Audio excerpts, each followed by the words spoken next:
You are going to face your demons whether you like it or not. That is not a warning, that is a promise. And here is what nobody tells you.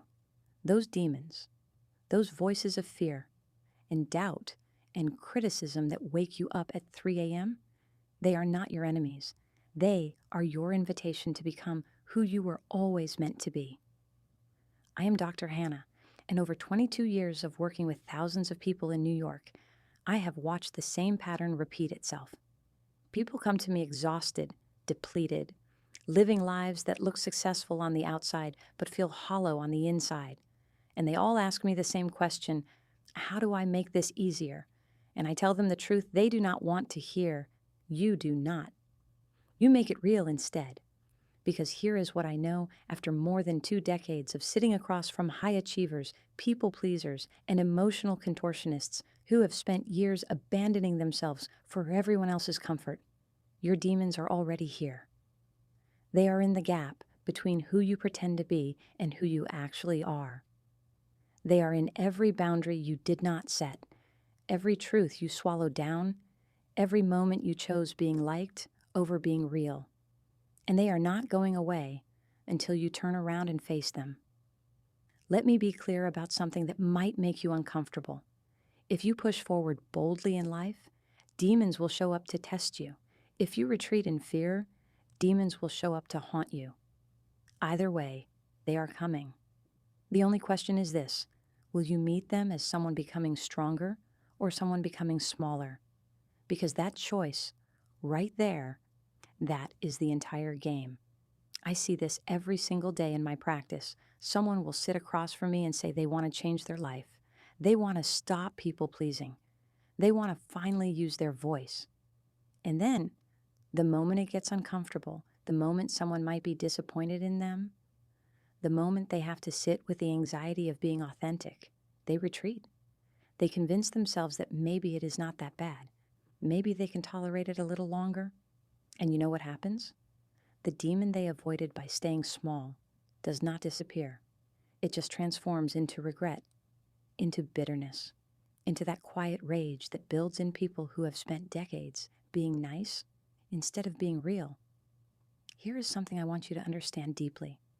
The presence of demons, that resistance, that fear, that discomfort, it is not a sign you are doing something wrong. It is a sign you are doing something important. It is a signal that you are standing at the edge of growth, at the threshold between who you have been and who you could become. And your nervous system, your brain, every part of you that is designed to keep you safe is going to scream at you to turn back. But let me ask you something. What is the cost of that safety? What is the price of choosing comfort over courage every single time? I have been running for years, not because I love running, but because every single morning when my alarm goes off and it is cold and dark and every cell in my body wants to stay in bed, I have a choice. I can listen to the voice that says it is too hard, too cold, too early, or I can put my shoes on and go anyway. And here is what I have learned. That daily practice of doing the hard thing when everything in me wants to do the easy thing. That is not about fitness.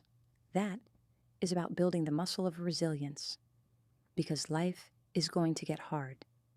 Your relationships are going to challenge you. Your work is going to push you.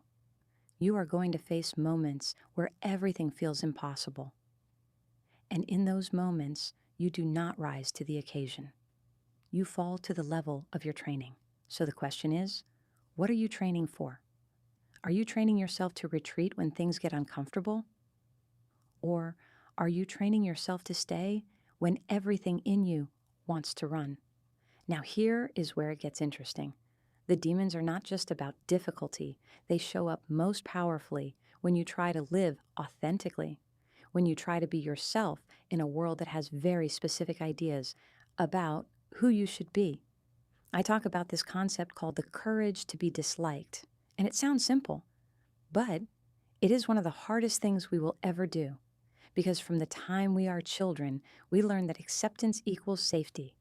We learn to read rooms, to adjust ourselves, to become smaller or different or quieter to fit in. And that instinct, that people-pleasing mechanism, it does not just disappear because you intellectually understand it is unhealthy. Let me give you an example. Imagine you are invited to a formal event. Everyone is wearing suits and ties and formal dresses, and you show up in a black t-shirt, not because you did not know the dress code, not because you forgot, but because you genuinely feel more yourself in that t-shirt than in formal clothes that do not fit who you are. What happens? People stare, people judge, people make assumptions about you, and everything in your nervous system starts firing. Danger, danger, you do not fit in. They are judging you. You made the wrong choice. But here is what that moment is actually teaching you. It is teaching you that you can survive being misunderstood. You can survive people's disapproval. You can survive not fitting into their expectations. And more than survive, you can actually be okay with it, because that black t-shirt is just a symbol. It is a metaphor for every time you are going to have to choose between being authentic and being approved of. And listen, I'm not saying you should go out of your way to offend people or be contrary just for the sake of it. I am saying that living authentically often means being misunderstood. It means some people will not get you. It means you will lose relationships with people who only liked the version of you that bent to their needs. And yes, that is painful. But you know what is more painful? Spending your entire life performing for an audience that will never be satisfied anyway. Because here is the truth about people pleasing. It does not actually work. You can contort yourself into 1,000 shapes, and there will still be people who are disappointed. There will still be criticism. There will still be rejection.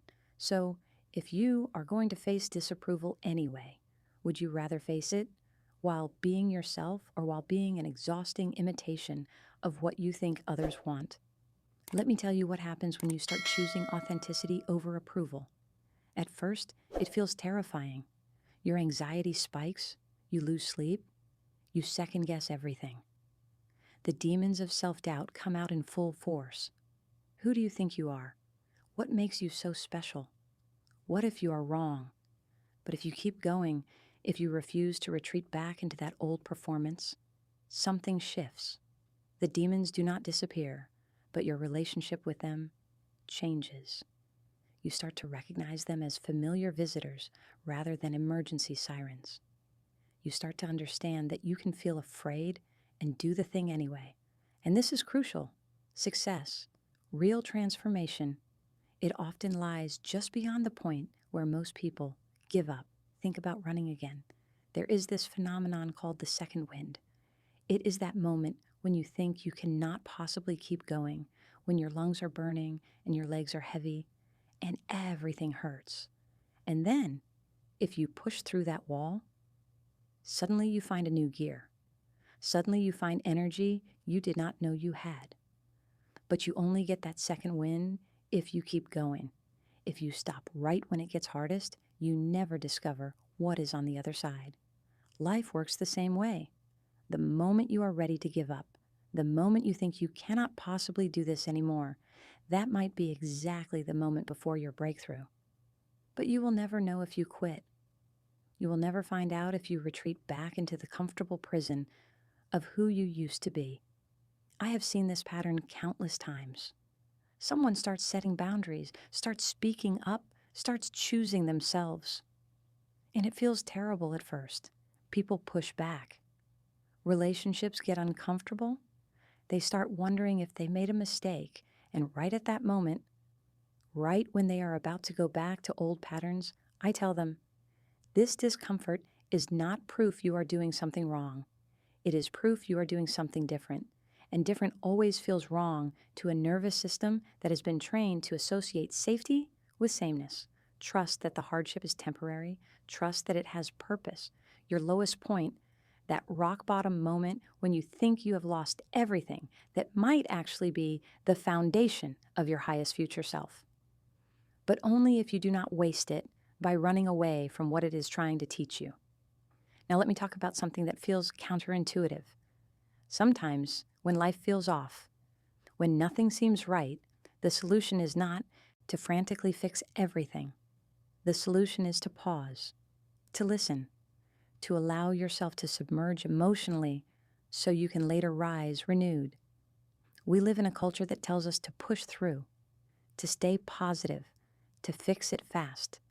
But sometimes the wisest thing you can do is stop fighting the current and let yourself sink into the depth of your experience. Not to drown in it, but to understand it, to learn what it has to teach you, because you are not just reacting to your life. You are creating it. You are the painter of your reality, not the critic standing on the sidelines complaining about the colors. And sometimes the painting needs to go through an ugly phase before it becomes beautiful. This is where we talk about reframing pain as purpose. Every loss, every failure, every moment of discomfort is concealing something valuable. Maybe it is clarity, maybe it is redirection, maybe it is deeper connection or self-awareness. Maybe it is the stripping away of what was never meant for you so you can finally see what is. There is this idea that the obstacle is the way, that the thing you think is blocking your path is actually the path itself. And I know how frustrating that sounds when you are in pain, when things are falling apart, when you are exhausted from trying. But what if it is true? What if the demon you are wrestling with is not your enemy but your teacher? I have watched people lose jobs they thought were their identity, only to discover work that actually matters to them. I have watched relationships end that were quietly suffocating them so they could finally breathe. I have watched people hit rock bottom and then build something more real and meaningful from that ground. Not because pain is inherently good, but because sometimes we have to lose what is not working before we can create what will. And here is what I need you to understand. Real breakthroughs do not come from avoiding what terrifies you. They come from stepping into it and refusing to retreat. They come from commitment without escape routes. You want to know how I became comfortable speaking in front of thousands of people? I was terrified of public speaking, absolutely terrified. And I could have avoided it. I could have chosen a career path where I never had to do it. But I knew that fear was limiting me. So I did not try to get rid of the fear first. I did the thing while afraid, over and over and over, and slowly, incrementally, the fear transformed. Not into absence of fear, but into excitement, into energy I could use. That is mastery. It is not the absence of demons. It is developing a different relationship with them. It is learning to say, I see you. Fear, I hear you. Doubt, I acknowledge you. Discomfort, and I am going forward anyway. Because here is the final truth I want to leave you with. Life is not about avoiding demons. It is about summoning them. It is about facing them. It is about letting them forge you into who you are meant to become. Growth is painful. Growth is uncomfortable. Growth means repeatedly choosing the hard thing over the easy thing, the authentic thing over the approved thing, the real thing over the comfortable thing. But a life without growth? A life where you play it safe, where you never risk being disliked, where you never face your demons? That life is hollow. That life is a slow death disguised as safety. So I am inviting you to choose differently, to choose authenticity even when it costs you approval, to choose persistence even when every part of you wants to quit, to choose courage even when your mind is screaming for comfort. Your demons are not your enemies. They are your invitation. They are showing you exactly where you need to go to become who you are meant to be. And yes, it is going to be hard. Yes, it is going to be uncomfortable. Yes, there will be moments when you want to give up. But on the other side of that discomfort is the version of you that is free. Free from the exhausting performance of people-pleasing. Free from the prison of living for everyone else's approval. Free to be authentically, unapologetically, powerfully yourself. And that freedom, that is worth every demon you will ever face. This is the path. Always grateful for how far you have come. never satisfied with staying where you are, always grateful for what you have learned, never satisfied with who you have been. This is how we grow. This is how we evolve.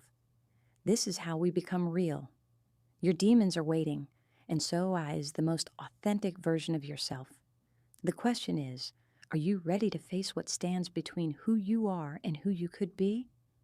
Because I promise you, the life you truly want is not found by avoiding the hard conversations, the difficult growth, the uncomfortable truths.